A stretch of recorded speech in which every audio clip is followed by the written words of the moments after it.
At this point, Avatar probably will have lost to Endgame. I hope so. God, I hope so. Right?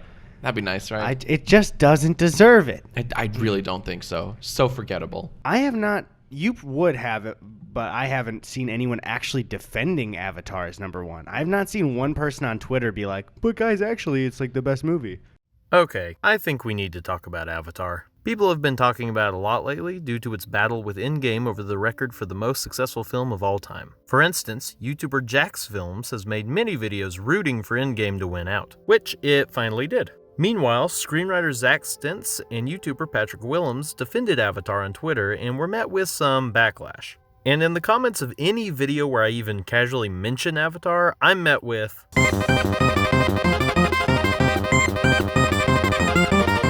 So it feels like it's time to finally say it. Avatar is underrated. Yeah, I said it, hear me out. For years now, I have wanted to make a video about Avatar. In fact, before all this, I was planning on making a video called Avatar, Overrated or Underrated. I was going to compare and contrast all the ways this movie is overhyped compared to all the ways that it's underappreciated. But in recent years, I never really hear anyone saying anything nice about it. I feel like the pendulum has swung too far in one direction. It may have been overrated at some point, but now all I hear is disdain. And look, I get it. It was a little overrated when it first came out. I think people forget just how big of a phenomenon it was. It was the ultimate talk about around the water cooler kind of movie. If you hadn't seen it yet, you'd probably get peer pressured into seeing it by your friends. And for good reason. It was utterly stunning in theaters. With its incredible advances in CGI and 3D, the film swept viewers into an awe-striking brand new world. It's gorgeous. And if you don't think it's gorgeous, you either didn't see it in theaters or you're blind. But while everyone else was losing their minds over this movie, I was underwhelmed. I thought it was gorgeous, yes, but I felt it was a little too predictable and the story not all that compelling. It had some dumb stuff, like why are these nerve things in their ponytails instead of their tails? Does that mean that those things are exposed until kids are old enough to grow braids? What happens if you braid those things too tight? And why would you call the mineral they're trying to obtain unobtainium? Really, you might as well have called it make me richium. I remember I was thinking I was being so original by making jokes that it was just dances with Smurfs. Ugh. But now I've got a different perspective. It's easy to be that pretentious jerk when you're the only one who doesn't love something, but when everyone starts hating it, sometimes it makes you appreciate it in a new way. Like, okay guys, I'm glad we can all agree that this may have been a little overhyped when it first came out. It's not the best movie since Citizen Kane, and it's not going to have the same cultural impact as, say, Star Wars. But that doesn't make it a bad movie. It's just not perfect. And I feel modern day audiences, myself included, can be way too quick to label something as either utterly amazing or terribly awful, with no real middle ground in between. And Avatar is not awful by any stretch of the imagination. In fact, it's very good. It's just not one of the best movies ever made. And that's okay. Not every movie has to be a 10 out of 10. But here's the thing. If I were reviewing Avatar, I'd still give it a very high rating. Because when was the last time we got a movie like Avatar? In our age of overly homogenized blockbusters, Avatar actually has its own voice and personality. It's not a remake, or a reboot, or a sequel. It's not based on any previous IP. It's original. It takes time for world building and for character development. It's an original sci-fi movie with a gargantuan budget, and it's the most successful movie of all time. Or it was until a day or two ago. We don't see these kinds of successes anymore. Heck, we don't even get movies not based on anything anymore, especially at this scope and scale. And it's sad. And yes, some of you are watching and thinking, but it's not original. It's just Pocahontas with blue people. And yes, it follows the same tropes of films like Pocahontas and Dances with Wolves and The Last Samurai very closely. Not to mention classic novels like John Carter of Mars. But if following tropes and formulas invalidates a movie from being good, almost all of cinema is disqualified. Just about everything you have ever watched, read, or played is based off of something. The Fast and the Furious is just Point Blank, but with cars. All of Alan Moore's Watchmen are just straight up copies of classic superheroes. And almost every single superhero in general is inspired by one of the ones that came before.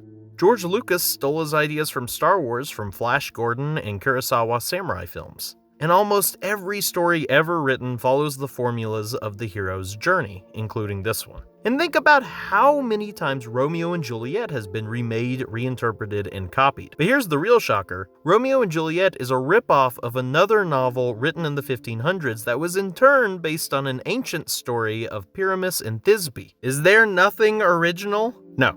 Basically no. But does that mean that you can't find it a little boring when something is formulaic? No, that's not what I'm saying at all. But don't let that be the only reason you dislike something. Avatar honestly has a lot to bring to the table. It doesn't play out like most blockbusters we receive today, which oftentimes consist of just a series of set pieces that exist only to serve a larger franchise. Avatar, on the other hand, actually wants to tell a story. Unlike your average Marvel movie or Disney remake, the lion's share of the film is not devoted to formulaic set pieces, but to exploring characters and the world that they inhabit. It takes its time introducing us to a new culture with its own language and customs, surrounded by unique and new floral and fauna.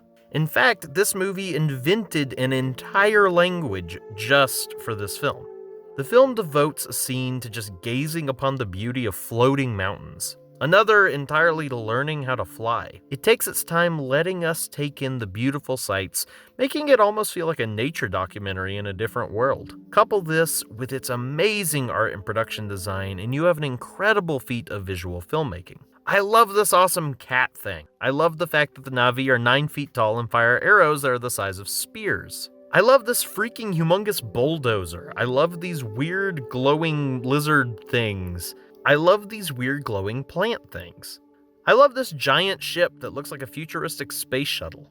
I love these awesome mech suits. I love the banshees. I love this even bigger banshee. I love the helicopter things. I love these rhino things. I love the way the Marines look. Wait, they actually kind of look like the Marines from Aliens. Okay, new headcanon. This movie takes place in the same universe as Aliens. I just love the way this movie looks and how fleshed out the world feels. But, okay.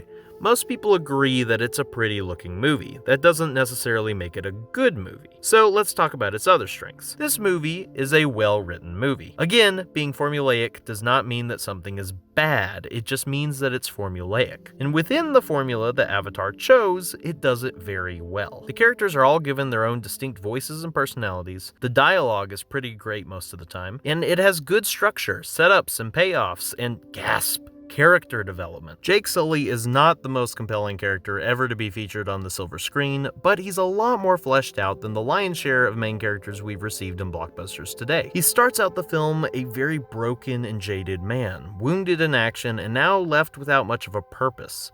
He's a warrior cast aside by society once it has lost its use of him, who finds a new purpose and a new home in a new culture and a new way of life. We watch as he slowly comes to life as he finds something to believe in that's bigger than himself. I feel it's an arc that resonates with a lot of people who long for a second chance at life in a new place with new people. It resonates with people who feel like they don't belong. It's the dream that somewhere, maybe there's a place that they'd fit in. And I find it really cool that the main character of the former most successful film of all time is a guy in a wheelchair. Granted, he gets out of the wheelchair pretty quick, but I still like that touch. Which leads me to my favorite scene in the entire movie. When Jake first wakes up in his new avatar body, he wastes no time and takes off running. A man, wheelchair bound for years, is finally able to shake off his shackles and feel again. Feel the joy of running, feel the movement in his muscles, feel the dirt in between his toes. It's a great character moment that I feel a 2019 blockbuster just wouldn't take the time for. It's little details like this that make me like the movie so much. It takes its time with scenes, allowing characters to interact and react to what's going on around them. The important characters have lives of their own. Grace desperately wants to study these people and their customs, but has had those dreams ripped away by the greed of others. And Zoe Saldana's performance as Neytiri is fantastic. Her voice work and expressions really bring this character to life and make her feel like much more than just Jake's love interest. Honestly, with the amount of passion and work she pours into this character, I'd say that it's Saldana's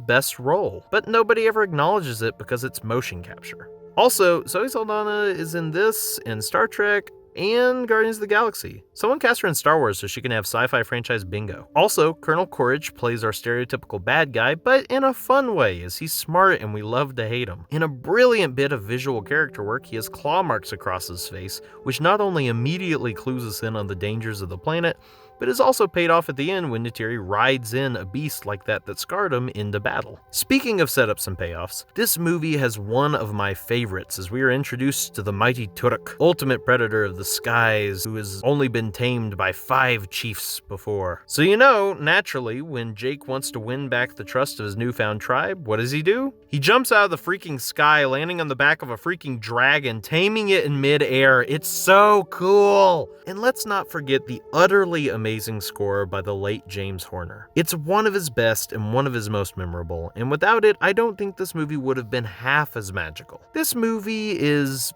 special. It's flawed, but it's epic and personal and heartfelt. You can feel the passion that James Cameron pours onto the screen. A love letter to all of his favorite science fiction properties. It's a film that advanced technology forward by leaps and bounds, an incredible risk that paid off in droves, and all without the security of previous IP to fall back on. And for those complaining about the fact that it's receiving 4 sequels, remember that this is the man who gave us 2 of the greatest sequels ever created. And at least these sequels are planned out instead of just being a bunch of tacked on add-ons. So more like Harry Potter maybe than the Men in Black sequels? Have a little faith, because I for one can't wait to revisit this amazing world once again.